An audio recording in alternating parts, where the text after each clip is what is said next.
توقعات برج العذراء ليوم الثلاث 23/7/2024. بركان جواك يا عذراء بينفجر، طاقة مكبوتة، طاقات كتير مكبوتة وعايزة تخرج.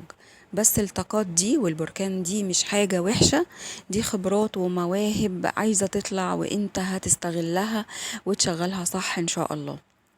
هتحقق ده في العمل وهتنجز أمور مهمة جدا في حياتك.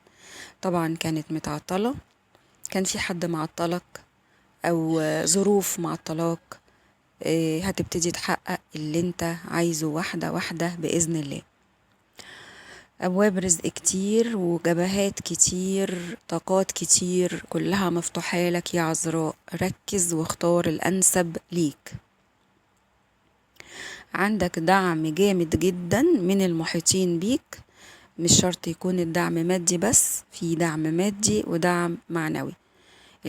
الجانب النفسي عندك مهم جدا، متأثر الفترة دي نفسيا بالظروف وبالمحيطين، بس في نفس الوقت عندك دعم مادي ومعنوي من المحيطين.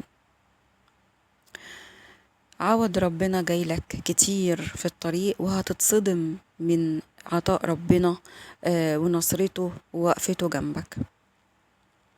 هتغير حياتك كليا للأحسن. انت من الأبراج اللي هتتغير حياتها 180 درجة الفترة اللي جاية بسبب تغير حركة الكواكب.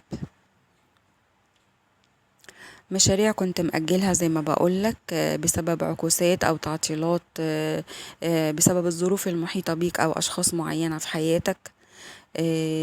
التعطيل ده والتأجيل ده خلاص هيبتدي يتفك واحدة واحدة، وهتنفذ أحلامك وهتنفذ مشاريعك خطوة خطوة، ستيب باي ستيب. إن شاء الله كل حاجة انت عايزها ربنا هيديها لك، لأن انت نيتك حلوة وعايز الخير ليك وللي حواليك. يبقى عندك فك عكوسات وفك نحس قريبا بإذن الله، وتحقيق أمنيات كانت واقفة أو متعطلة، وعندك طريق قدري